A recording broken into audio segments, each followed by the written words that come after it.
Welcome to Write Now Workshop Podcast, where you can write a book and change the world. I'm your host, Kitty Bucholtz, and this is episode 104, Romantic Suspense from Around the World, an interview with Lisa Harris, coming to you on Thursday, October 18th, 2018.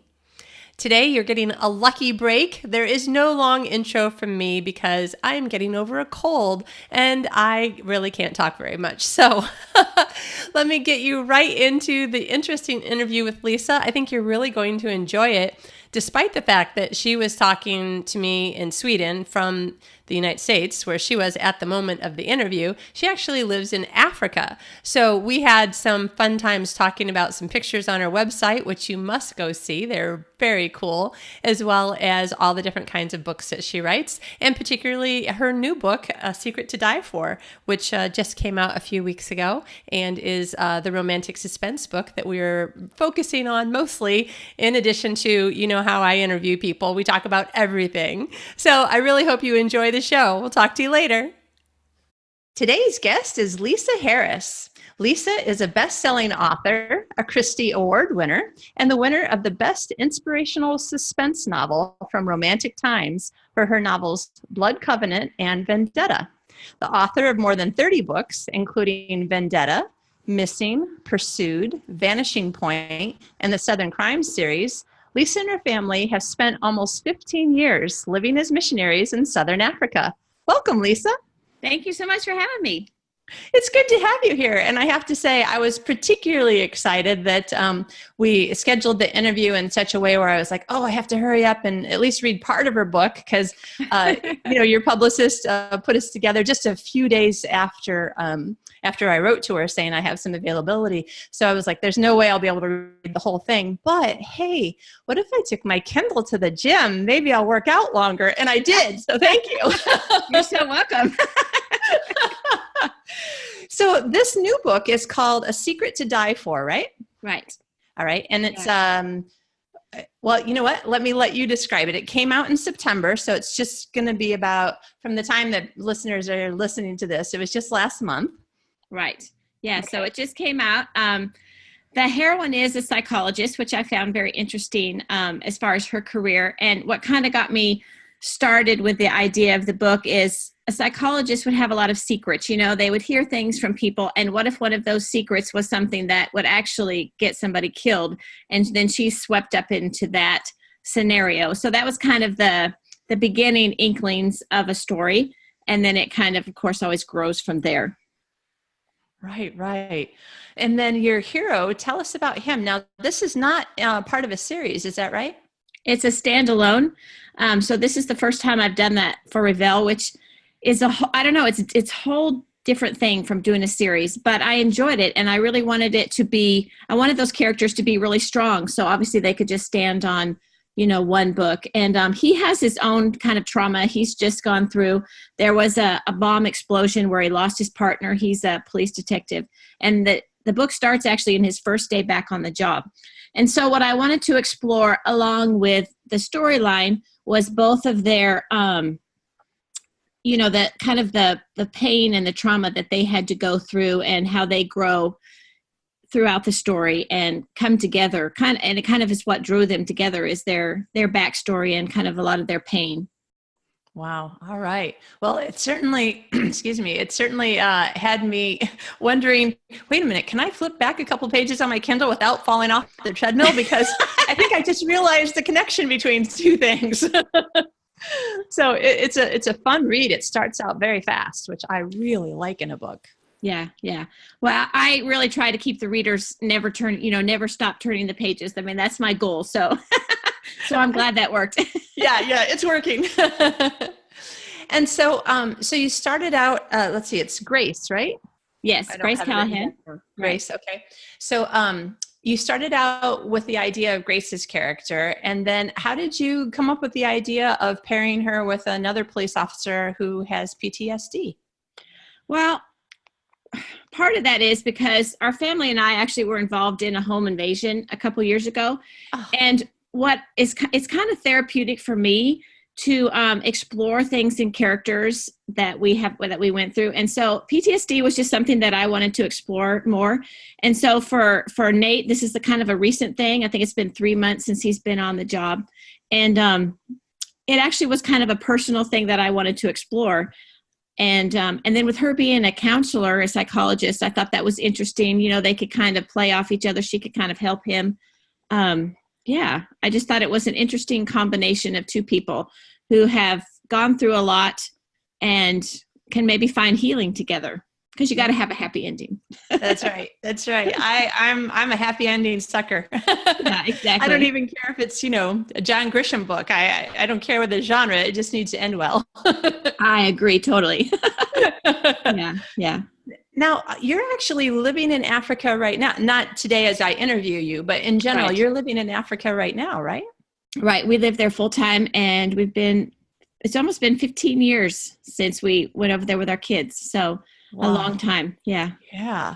All right. So I have two questions, and I'm gonna go off on a rabbit trail for a minute because I just had to know. So of course, doing a little research and making sure I'm prepared for the interview, I went to your website, and on your homepage, you have the most amazing photographs. Did you take these photographs? I did. It's kind of my side hobby. I just love photography, and we live in a place, well, we're about probably 7 hours from the game park, but when we have to drive into South Africa, we literally drive right past Kruger National Park. And so whenever we have guests or whenever I can drag my husband away, we'll go there for a day or something like that. And I just find it the most relaxing place in the world, really. I mean, no cell phones, no computers. It's just incredible. And the things that we have seen have been incredible as well. Wow. I have to say, to me, that is just another example of how I'm convinced that God made people, because you would have to make people so different in order to have so many different kinds of people. The exact opposite, I think, would be me. I'd be sitting in this cage safari van going, are you sure they can't eat me? Are you sure they can't eat me? That meerkat looks hungry even. Well, one time I had my window rolled down and we pulled up, and there's all these cars, and all of a sudden about 7 lions came walking right in front of our car. And this male lion literally was right next to me. And I started to roll up the window, and then I went, oh no, I got a video, and it's all on video. It's hilarious. So it probably wasn't the smartest thing, but he just kept on walking, and I was just so excited and fascinated. Oh my gosh. It was just so incredible. Yeah. And one of the pictures on your homepage, the reason why it really stood out is because if I am understanding the two different kinds of lions, right? It's a male lion that looks like he's looking right at you as he looks like he's walking sort of towards you. And I'm thinking, this lion does not remind me of Aslan and The Lion, the Witch, and the Wardrobe. I wouldn't go up and pet it. No. There's no hugging allowed here. No. Oh my goodness. Okay. Yeah. So you spent so much time there, and we talked a little bit before we started recording here that you and I have lived in, different countries and different cultures and trying to understand the new ways of doing things. But so what is your process for, recalling and then creating also situations that are still told in contemporary America? I think all of your books are contemporary. I had a few historicals way back, but now they're all contemporary. Yeah. Okay. It's interesting because I've lived out of the country for so long now, and yet I read comments about people that are shocked of how real and relevant the books are, even to Americans, which actually makes me really happy because in so many ways I feel kind of out of it. TV shows, we're probably watching TV shows from 15 years ago, trying to catch up. So, and with technology, I just do a ton of research with technology, and technology changes. I mean, literally every time we come home, just dumb things like pumping your gas is different every time we come home. And the other day I was like, this TV starts talking to me, with the news. And I was like, what is this? I don't want to watch the news while I'm pumping my gas. Yeah. And how to pay for things with your credit card. I end up feeling so stupid in so many situations. So I probably over research just because, I don't want to look stupid. And then of course I have my editors and stuff who will go through things, and I have been called out on things, this isn't, right. You need to fix this. So it's not just me. I also get some help, but Yeah, I try, to keep it relevant and to keep it with, a lot of times the background of my stories will be, stuff just out of the news. So it's just a lot of research, which I like doing. So it's fun. Now let's talk about research a little bit more. So one of the things that I know that some people really struggle with is getting involved, like finding anything that's interesting enough to them. I always say I'm not someone who likes to research, but when I started realizing that I'm someone who does like to look up things I'm interested in, I'm like, right. Okay, but one of the big problems that we writers have is when to stop and when to start writing. So what's your process? Well, I think that readers don't necessarily realize sometimes, and this was especially true maybe in a historical, I would spend like 3 hours for one sentence in a book because I wanted to put in one detail. And I realized, I don't have a lot of time, or at least that much time, so it has to be, I can't do that all the time, in other words. But I think I'm plotting a new book now, and I was not happy with anything, and I was doing tons of research, and it's like something will click when it's that right storyline and that right background that gets me excited. And then it's something I want to learn more about and I want to look into.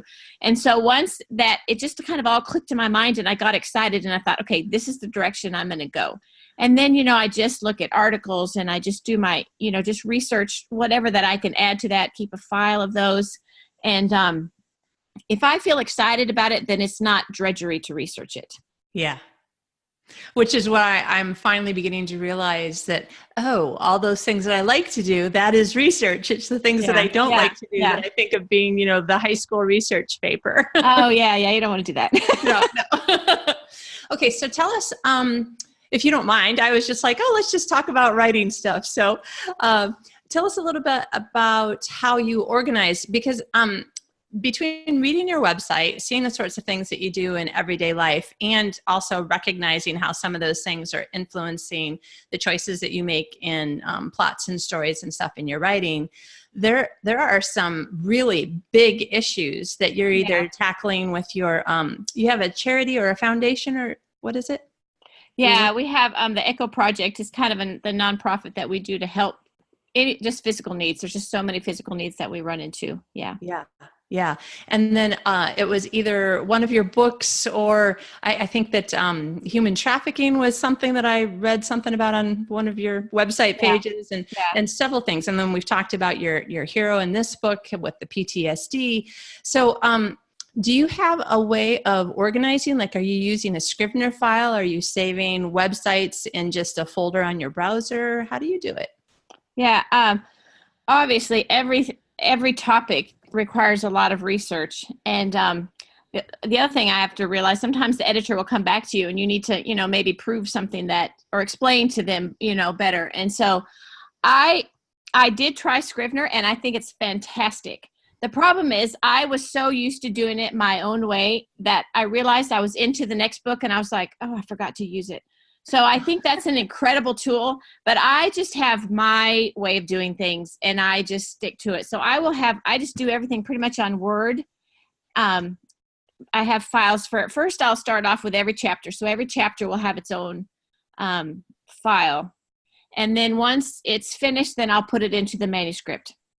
And as for all the research, I usually will have a file that I'll just copy or print off. Well, not print them off, but, just copy all those, put the research stuff in a file so I can go back to them. And then my main page that keeps everything together, I just use Excel. And I will have a list of every chapter. I want to know how many words are in the chapter, because when you're working for a publisher, you have to have a certain amount of words. And so I need to make sure, so I've got a running total of how many words are in there, a short description of each chapter. And then that's also where I just put notes. Like if I write a character description, then I'll write that in there, because you can't remember all this. At least I can't remember all this. No. A list of the bad guys, a list of, just any kind of, and even sometimes just research a couple lines, to remind me of something that is important. So that Excel page is so important. And now, in fact, even today, I've got to go in and make sure it's cleaned up, because then my editor wants that. so they can kind of go through it. It just really helps them find things, easier, and make sure there's the flow, the time of days on there, all that kind of stuff is just on one page. And that, to me, which you can do all that in Scrivener too, but I guess I've just done this for so long, and I'm going to keep doing it this way. Yeah. Yeah, there is some wisdom too. If it isn't broke, don't fix it. Yeah, exactly. Yeah. Yeah, the reason I asked is partially because when I was doing research on various topics, mostly nothing as big as, say, human trafficking or even PTSD, but, you need some place to write down all the choices that you make. Oh, yeah, exactly. And I would have all these Word documents, like 20 maybe documents for one book. And then I would move or something like that. And then, or you'd get a new computer and you're like, all right, well, that's let me the just worst. save everything to here. Yeah. Yeah. Like, wait, where did I do with it? I thought there was 20 documents. There's only 19. Did I lose one? Yeah. I hate changing computers. That's my biggest pet peeve, but you have to. So one year I migrated everything, but then the new computer was a mess and too full. So then the last time I just started over, and now I've noticed I'm missing stuff, and it's like, you just can't win. Yeah, it's so true. I finally paid for here's a writer tip for everybody. I finally, my girlfriend actually convinced me that she had stopped losing things when she got a Dropbox account. And so I got a business size Dropbox account. I think it's 1 terabyte. And when I say only, I really mean for $100 a year, it is only $100 to keep me feeling like everything's safe and I'm not going to lose anything anymore. And it doesn't matter when I switch computers because nothing's actually on this computer. Right. So. And I've started doing that with iCloud. You have to do something like that, because if you lose everything or your computer stolen or whatever, right? That's just terrifying. Yeah. I don't care about the computer. It's everything that's on it. My life is on it. So yeah. Yeah. Now, so you're with Revell, but also it looks like you are still writing for Love Inspired Suspense. Is that right? I am. I'm doing both. Yeah. Whew. Yeah. I know. So how many books are you writing a year? Probably about 3. Wow. They're also overlapped that it's hard to keep track, but yeah, probably about 3.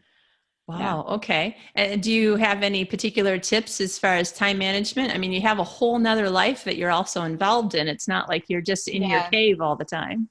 Well, at the beginning of the year, or sometimes like when I get a new contract and I have all the new dates I need to put in, I know exactly what I have to do every single month, and I break it down to what I have to do every single day. And I also put a lot of padding in there as much as I can, which is very important because like right now I'm back in the States taking care of my mom, and I've lost a lot of time. And so that, or the edits came in, I just finished some heavy edits as well. So life is going to happen no matter what. So you have to be realistic in your goals, but I know literally down to the day what I need to do every day, what I need to do every week. And if it's not done, like if I have to miss a day, then I have to make up for it on the next day. I try to limit it to like 5 days a week, but life happens, like I said. Yeah. So if I miss Tuesday, then I'm going to have to do something on Saturday. So, that's the only way that I can do this, is to stay very organized and know exactly what I have to get done. Otherwise, in 6 months you're done and you haven't, it's like, oh, wait a minute, I haven't finished anything, Yeah. So, I've had to learn to be very organized. I'm probably not as organized as I wish I was. I mean, I think you can always be more organized, I guess, but as long as I know exactly what I have to do today, then I just don't go to bed until it's done. All right. Yeah, that's a good way to do it. I mean, so I've been talking about burnout a lot on my podcast because I finally realized that was the situation I found myself in right after we moved to Sweden.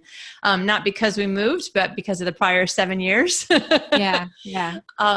So I totally get the idea of saying, I'm just not going to stop until I'm done.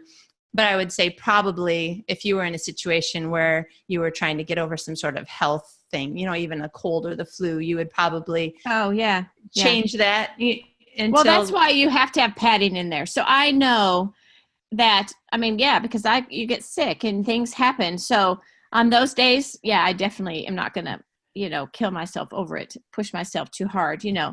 So, but that's why I really tried to say, okay, this is what I have to do. And I can shift that. And let me tell you, I'll go in and redo my weekly goal as long as, I'll have to redo it. Oh, this week I couldn't do it because such and such happened, and I've learned not to be too hard on myself either. And I don't think I am for the most part.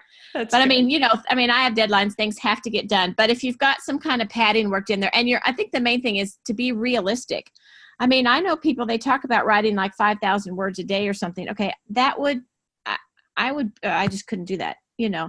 So my goals are actually like 1,000 words a day, 5 days a week. And then I figure out, to me, that's very reasonable. Now, there are times when I've gone in, actually this year, and I took like 5 days and I went away and I wrote 3,000 words a day. And it was amazing how much I could catch up and kind of get ahead. And so, life happens. I've got a very busy life. My kids are all over the world. There's just, we have ministry stuff.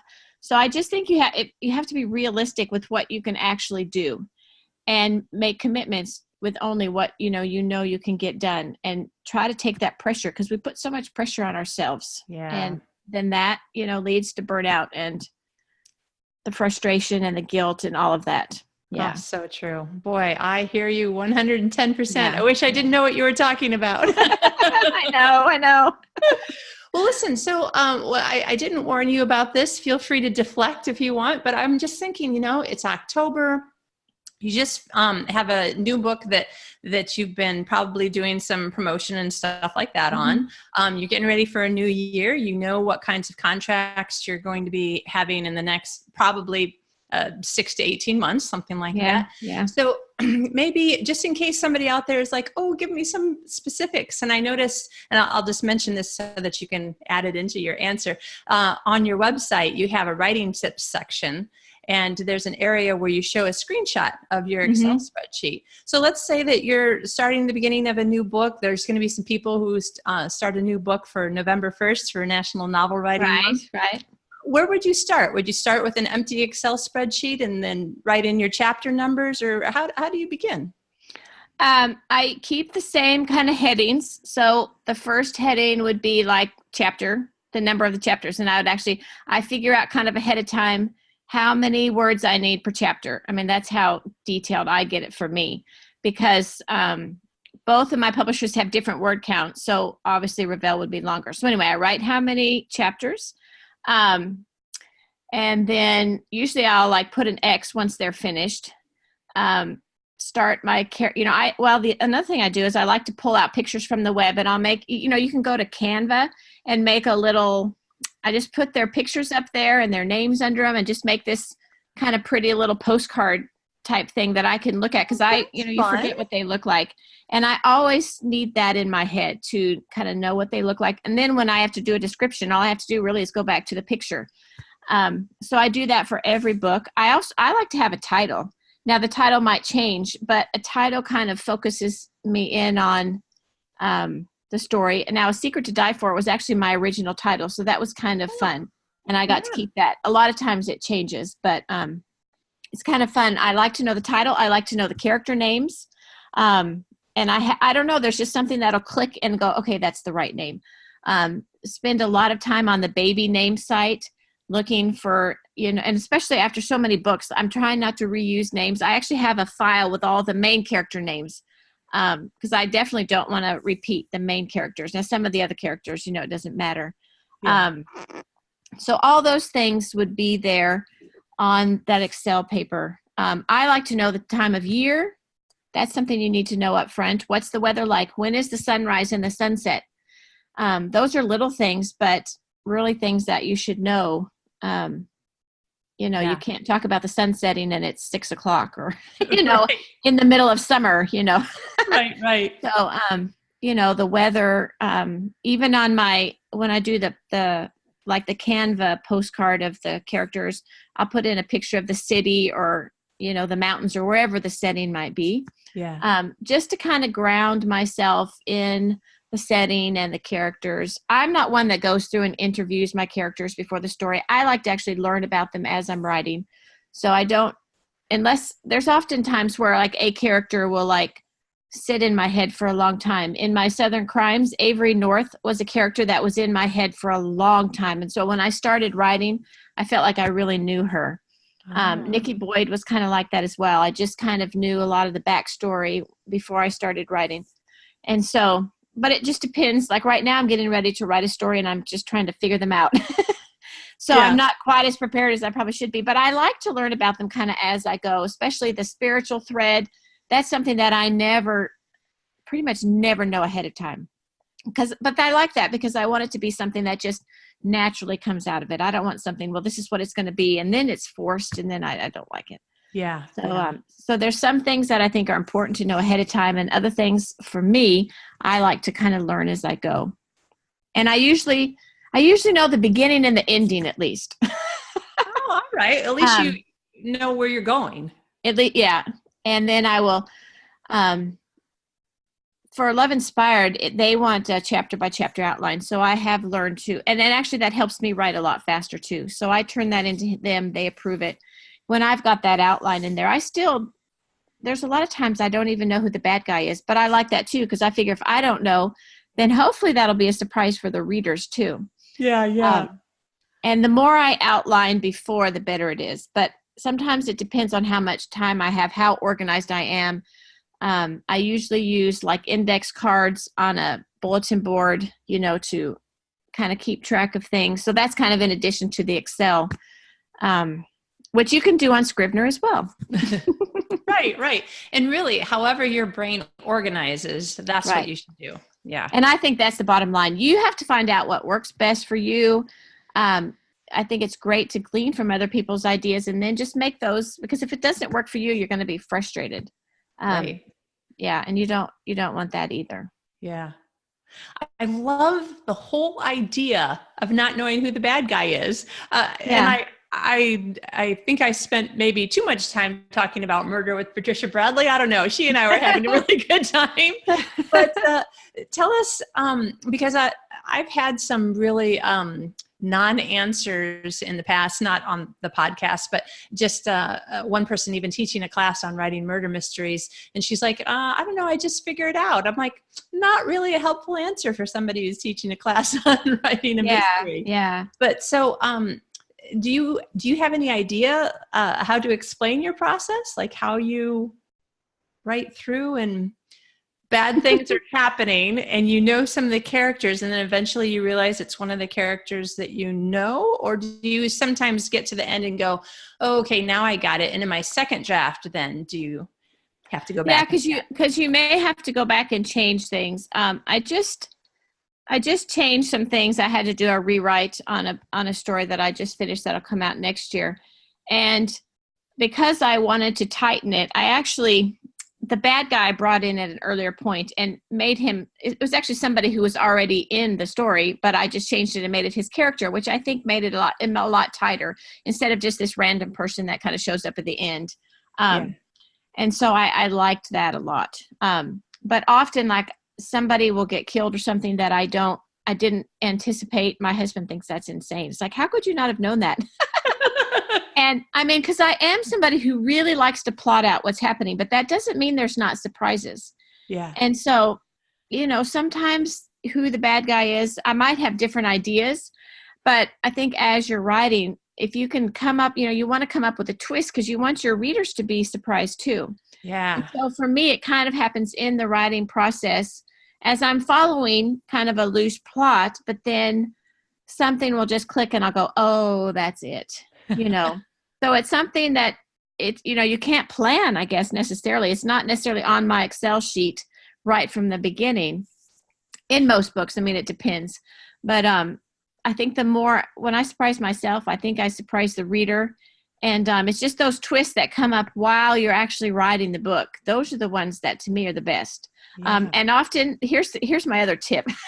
I always figure things out. If you get stuck, go wash dishes or go vacuum or do something brainless. I come up with all kinds of stuff, when I'm just trying not to think about it and just zoned out, washing dishes or whatever. It's amazing. I can always figure it out. That's awesome. I have to say, I've even, my husband started writing a couple of years ago, started writing middle grade stories for boys. And he started doing a lot more dishes after I told him, doing dishes sometimes just helps you figure it out. It really does. It's crazy. Yeah.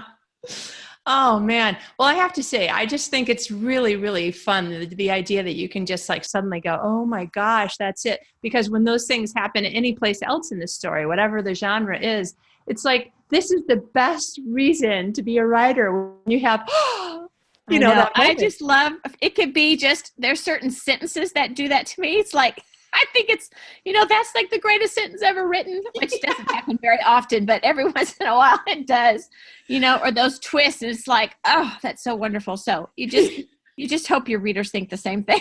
Right. Now, so it seems to me, I write, romantic comedy and superhero, urban fantasy, and things that to me seem pretty, in a not boring way, point A to point B, but Right. mysteries and sorts of things. Like I've already started guessing. I think I'm only in chapter 2 or 3 of your book, or maybe I'm not sure which chapter I'm in right now. I know what chapter I was on the treadmill. I was really trying hard not to fall off the treadmill. I would have, trust me. Yeah. I was like holding on to both sides. I'm like, it's not because I'm old. It's because I'm focused on the story. Oh, good. Yeah. But there was a point where I was like, oh, they're talking about a death. I'll just say, I don't want to give anything away. Talked about a death and how and who and why. And then I was like, oh, I wonder if I've just guessed like the person maybe who might have killed them. And then later I was like, oh, or wait a minute, maybe this is the person who might have killed them. So is that sort of what you're feeling when you're actually writing it? Yeah, definitely. And then when it comes to the point where, because you want it to be somebody who makes sense. You want it to make sense. I don't want to pull just some random person, Yeah. but where people will, when they read and find out, it's like, oh, of course, but I never guessed that, That's awesome. Yeah. I was telling Patricia Bradley when she and I were talking, I think I'm going to have to murder someone in one of my books. It just sounds like you guys are having way too much fun and I'm missing out. Of course, that's another area I have to be careful with research. I'm so paranoid that it's going to get the FBI after me or something. And I'm like, really? I'm just a writer. I don't want to do any of this. Right. I asked her that question. She's like, oh, I'm sure they have a file on me. Yeah. And because we live overseas, my husband's like, do not look up that. Do not do that. I'm like, right. But I just need to know. Do not look that up. Yeah, I think maybe those of us living overseas, maybe we should be careful about terrorism, bombings. I know. Darn it. Those are like really good ones, though. I know. Oh, man. Well, listen, so you had some tips on your website. Is there anything else that you were thinking that you love to share with other writers, ideas for helping people either if they're starting out or organizing their work once they're in the middle of it? Or I think for the most part, I did write down some ideas before. And I think, the Excel and the Canva, having your characters' pictures, I think that kind of hit everything that I had thought of, things that are really helpful to me. Yeah. Yeah. I love that spreadsheet. Now, I don't suppose you have any of those Canva little postcard like things that you've created any place publicly where people can see them. I could link to them if they were. Well, you know what? I don't think I do. I was always worried about, because I don't own the pictures, so I kind of use them for me. Yeah. And I do put things up on Pinterest, which I guess, I don't know, even for a while I was worried about that, but I guess you can do that. And so I do have a Pinterest site. Somebody just the other day, because I hadn't done it for A Secret to Die For, I'd just been too busy. And she's like, where's your Pinterest file on this book? And I quickly kind of went in there and did a few things. And that's been kind of fun. I did a lot for my Nikki Boyd files. And I try to do one for every book. I again, it's that time management thing. I can either write or I can spend time on Pinterest. So, but I do have some things up there, and it's fun, and I would like to do more. So I do put the characters kind of up there, and even, it helps me. I might put outfits, because you can go in and, find a million different outfits. So I was like, okay, that's what I want her to wear. And so I'll go put that up there, or, just different things like that. So it's kind of fun. to That have does that. sound So I can fun. yeah. Yeah, one of my friends is a big Pinterest and Canva person, and she's like, once you get started, like it's really pretty quick and pretty easy, and you can spend a lot of time, but you can also do things really quickly. I Yeah. never got to the point where I was doing things really quickly. I'm like, all right, all the pictures are going to have to stay in my head. Yeah. Yeah. Well, I definitely, for me, I have to look at them if I can see them. Otherwise, they kind of all blur together, and it just kind of makes them stand out. Okay, this is who they are. And it can Yeah, also make me dream of them putting it into a movie one day. that's right. That's We right. all wish that would happen. Yeah. Well, I'm thinking to myself, oh, I think that's the reason why. When you said, because Pinterest did have some things going on for a while, where all of a sudden people were kind of, they were just coming down harder on being careful not to use pictures that aren't yours. Right. And I remember that I did actually create sort of a photo collage file in Scrivener that were just random pictures. I mean, one was from somebody's like a college reunion or family reunion or something like that. But this guy looked exactly like, so Yeah. and so in Yeah. my head. I'm like, yeah, I'm just going to move that over to my Scrivener file. Exactly. And Exactly. the world will never know, but Exactly. Yeah. Yeah. That's what I yeah. do. Nice. And all of a sudden Now, the picture, when the picture clicks, then it's like, okay, that's my person. Yeah. yeah, yes, exactly. Yeah. Oh, I love it. It's so much fun. Now, when you mentioned Nikki Boyd, that reminded me of another question that I wanted to ask you. What is your thoughts, feelings, process on standalone versus series? Because you've got a little bit of both. Right. I did 2 series for Ravel, and to be honest, it was so much easier in one sense, because when you get to book 2, you already know your characters, you already know the setting. And so for these, I've done 3. I'm on my 3rd standalone now for Ravel. And while I love the stories, now A Secret to Die For is the first one, and then there's another one I just finished. And I love the stories, but it's hard because it's like the characters are brand new, and I'm having to, every time I start the book, I'm having to, it's just like completely starting over. So I think I prefer the series because I love going back and visiting the characters. It's just a different experience. And I think I prefer the series. It's just, I had so much fun with the Nikki Boyd series, and people were always begging for more. And, it's because they really come, after several books, they come to know that character, really well. And I did too. So, and it was hard to say goodbye and to go on to something different. So it's really, I didn't realize how different it was going to be. But the standalones are just, and you want to make sure with a standalone, that you've got a story that's really strong that would carry the whole book. It's not just bringing back readers from every book needs to be strong, but it's a whole different feel. Yeah. Yeah. And so, I just got distracted with something that you said, and then I forgot the second question I was going to ask you. And I have a end of the interview question that's in my head that has to do with food, and it's almost dinner time in my time. So yeah, that's distracting me too. Sorry, but I was just going to ask you: are all of the books that you've written? You said something about you had a couple of early historicals, but for the most part, are you pretty much a romantic suspense writer? Is that your genre? Yes. Yeah. Okay. And even at the beginning when I wrote some for Heart Song, which was years ago, and they were just romance, but I would always stick in that suspense line. And so it's been, I just really enjoy just the romantic suspense. I've got to have that line in there. I've got to have that mystery or that thriller or, whatever is a part of it. But then I also you got to have the romance too. So that's definitely the genre that I enjoy writing. Now, what do you do with the romance when you are working in a series and you have the same main character? Well, for Nikki Boyd, it was fun because they were friends at the beginning, and I just arched that throughout the whole series.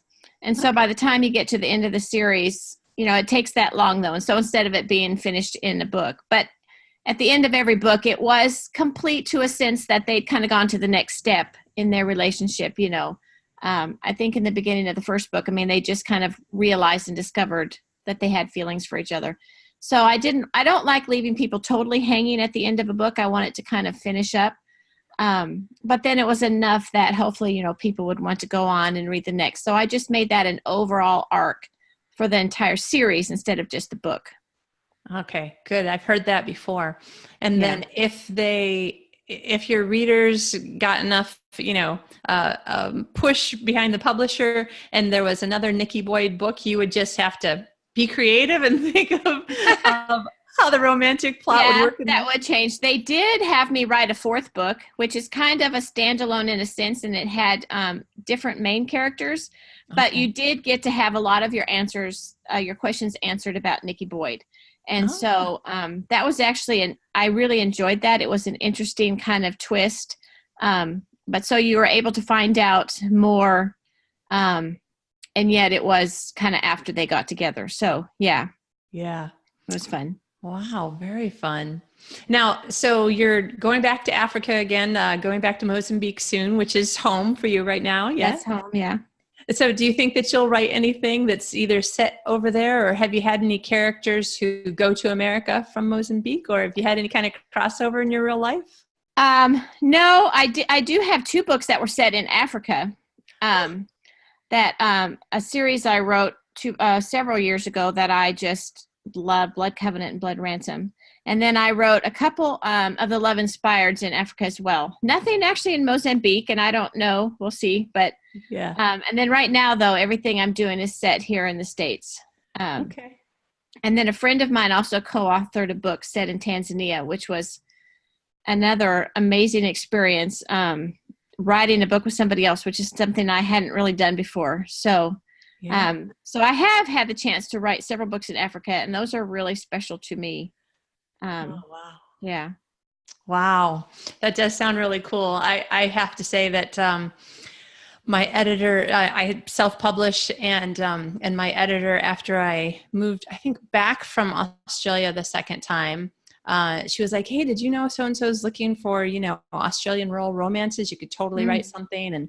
And so I was kind of putting together some ideas on it. And then I moved to New Zealand, and I'm like, okay, hold on a second. I have to go through the process of moving again. So I have to kind of stop working on this for a minute.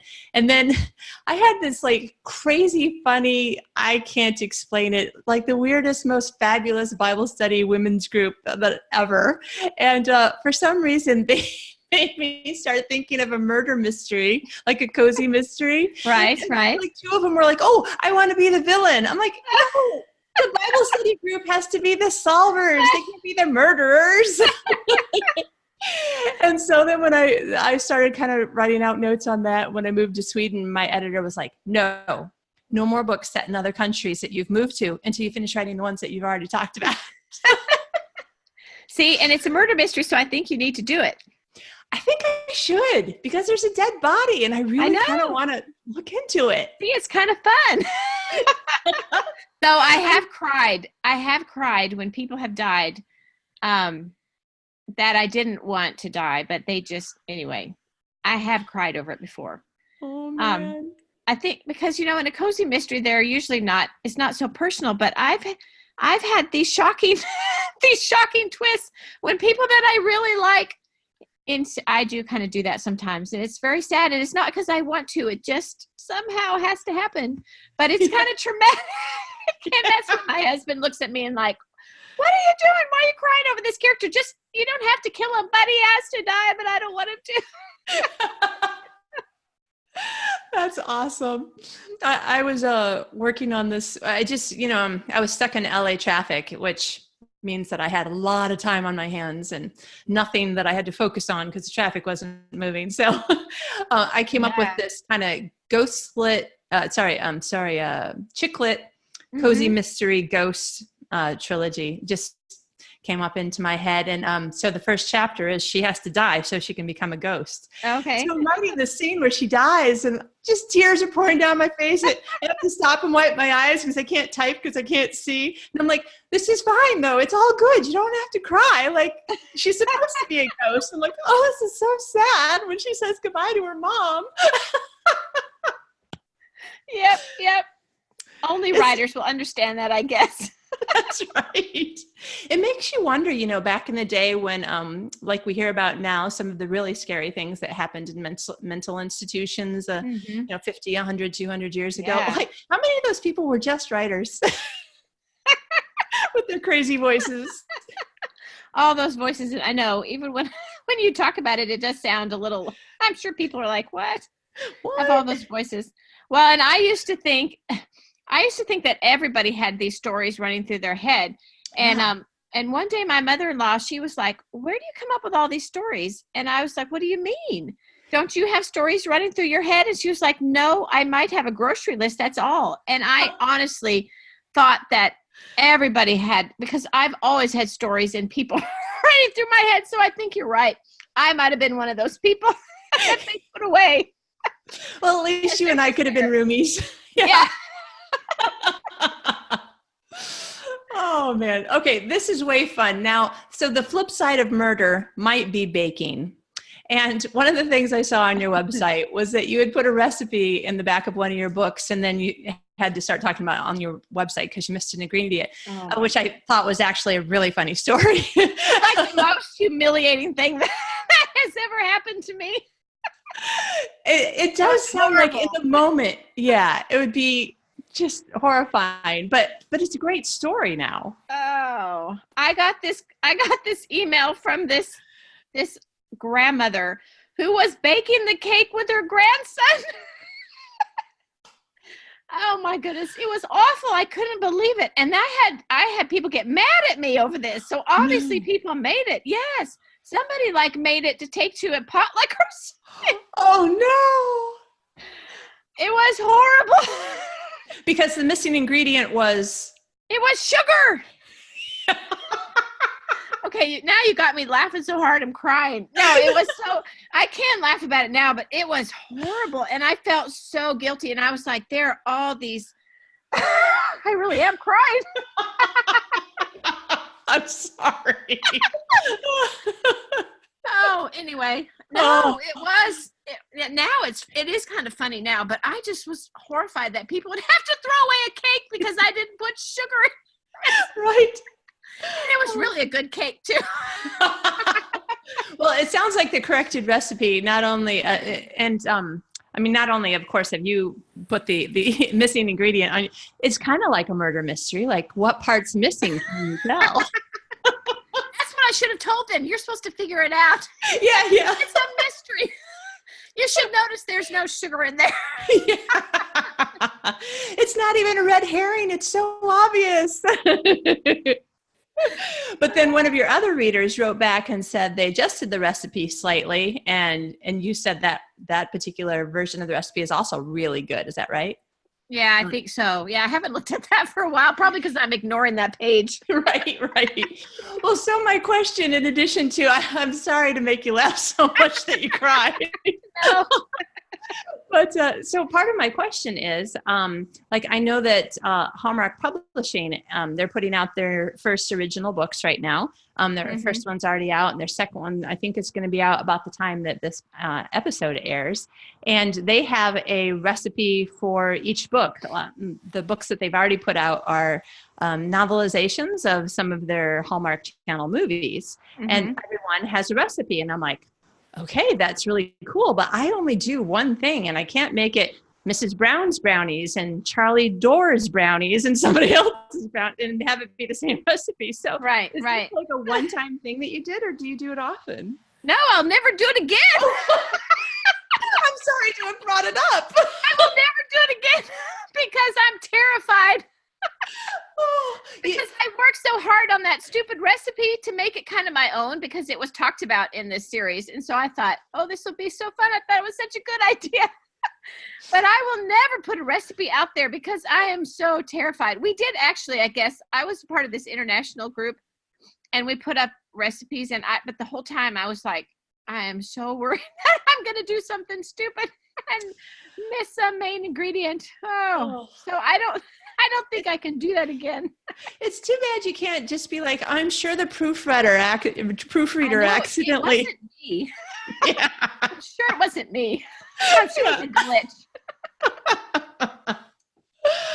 Oh, man. Well, on that laughing note, I suppose it's time that we stop talking for a little while. This is great fun. I'm enjoying it a lot. And I'm not going to say it on air because I try to keep the show, PG, G when I can, PG. There is an animal in Africa that some friends of mine who are missionaries in Cameroon was like, oh yeah, we've eaten this and this and this. Oh yeah, I just remembered it. And when you say it out loud in a dining room in America, it makes some people blush and some people like break out laughing hysterically. I was part of the latter. But sometime it would be interesting if you put like some recipes for weird, interesting, cool things that you make and eat in Mozambique. Maybe just on your website where you can change it immediately. And I know that nobody will make it, so it's okay. Oh, that's right. That's right. Oh, bummer. I have no crocodile today. Yeah, I guess sorry. Oh, Lisa, this is great fun. So A Secret to Die For, it's out now and probably in all stores. But tell us, where can readers find you and your books? Well, you can go ahead and go to my website at lisaharriswrites.com. And I have my books up there. And I don't know if I think there's some links. I don't know if they're all links. But also you can go to my Amazon page. Just look up Lisa Harris. And you can find me there. But yeah, all my books are there on my website, and as well as my Africa pictures and recipes you might want to try. Excellent. Yeah. Especially the lemon crumb cake. Yeah. That's great. And then I assume because you're traditionally published, your books are probably available at Barnes & Noble and Kobo and iBooks and Christian book distributors. Yeah. They should be at all those places, except for my friend and I wrote Ghost Heart, and it is just available on Amazon. But every other book should be available everywhere. Yeah. All right. Yeah. Very good. And I noticed too. Oh, go ahead. I was just say I did step into the indie pool doing it on one book on my own, which has been another experience. Right. We'll talk about that again next time. Yeah. And I think also you have a free book when people sign up for your newsletter. I do. So yeah, definitely. There's a link on the front page of my website, and sign up there. You'll get one of my Africa books, Blood Ransom, which is one of the books in my heart. And it's kind of a mystery thriller with romance in it. And so if you sign up for my newsletter, you will get that. Awesome. Yeah. Lisa, this has been great fun. Thank you so much for coming on the show. Well, thank you for having me. It has been fun. Too much fun. Oh, thanks again.